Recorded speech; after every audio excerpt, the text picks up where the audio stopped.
right, so the next question I have for everybody is, does a fatal 5-way hurt or help Rhea Ripley's title reign? So Rhea Ripley doesn't get one opponent for Crown Jewel. She now has 4. They've made it official, fatal 5-way.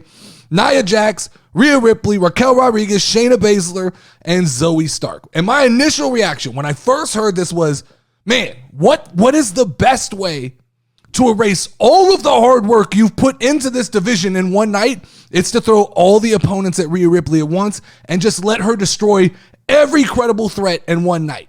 Then I realized, Rhea's not leaving Crown Jewel as the champion. And this got me a little bit excited. The question should have been, how do you book Rhea Ripley into an unwinnable situation where losing the title is inevitable? What do? You give her so many opponents, it's almost impossible to deal with. So let's play the odds game now on this match. The official Nerdy D percentage for who wins this match. Let's give Nia Jax a 40% shot to win this match. That's my favorite right now. I give Rhea Ripley 25% of the pie. I give Raquel Rodriguez 20% of the pie. I give Shayna Baszler 15%, and I think, unfortunately, Zoe Stark, 0% chance that she wins that match. It's not a knock on her. She's just not ready to lead that division at this time with all the talent that's around there. But I can make a case for Nia Jax. I can make a case for Raquel Rodriguez, and I can make a case for Rhea Ripley. Shayna Baszler, I can make a case for just because we know Triple H loves him some Shayna. So it's not out of the realm of possibility that he tests Shayna out to see what her temperature is with the wrestling world. But Zoe Starks isn't winning this. 0 chance. I'm sorry. She's not ready. I love Zoe Stark. Love me some Zoe Stark, but she's not ready. It's not her time. Nia Jax makes the most sense. You establish a monster that Rhea Ripley then has to conquer to get her title back. Rhea Ripley needs some adversity. She cannot just run through this division week in and week out. It is why she does not defend on a regular basis, because they don't have credible threats. So the way to build a credible threat is to establish a monster that feels almost nearly impossible to beat. Now, I gave Raquel Rodriguez a fighter's chance because it makes sense that you could go back and forth with Rhea Ripley and Raquel Rodriguez and have a solid winter feud. But the introduction of Nia Jax to me thinks that's not what they're doing. And that's why it's 20%. Is because it's possible. I just don't think that's the direction they're going at this point.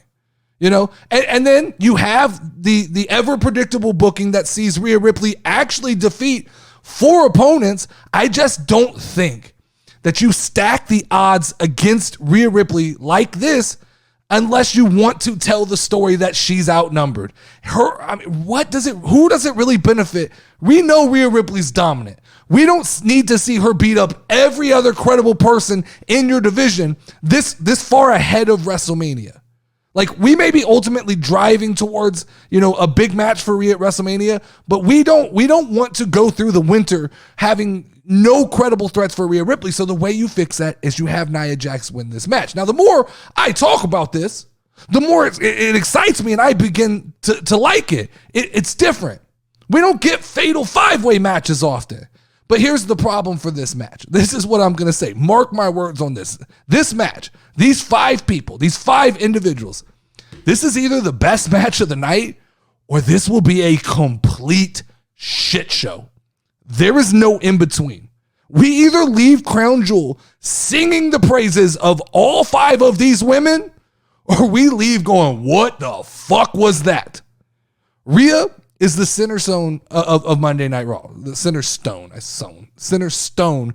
Rhea Ripley is the center stone of Monday Night Raw and of the women's division. So whatever happens at Crown Jewel is going to be moving forward the Rhea Ripley story. Rhea minus the title almost seems like a foreign concept to me at this point, even though she's only had it for like 8 months. It's not as long as it feels. This has felt like a lengthy title run, and 8 months is nothing to laugh about. But it does feel like a foreign concept to me at this point, but I'm okay if it's Nia Jax that wins it and creates that monster character for her to try to take down as we get closer to Royal Rumble. I think, though, like I said, I'm sticking with Nia Jax as my early favorite to win this match. Why else do you bring her back if it's not for this? I still think that, The money play at WrestleMania is to do Rhea Ripley versus Bianca Belair. Now, I know that's not what's happening. I know that's not in the cards. I know it hadn't even really been talked about. But to me, that's the money match. And on the other side, I like Charlotte and Becky once again with the stakes kind of raised because of Charlotte's title opportunity to break records. And I know that's the wrong direction. I know that's not the way they're going. I know that doesn't account for people like Jade Cargill. I know more than likely we're going to get like Rhea Ripley and Becky Lynch and Bianca and Charlotte. But I'm just telling you guys kind of my preferred card as we start to think and talk about WrestleMania a little bit.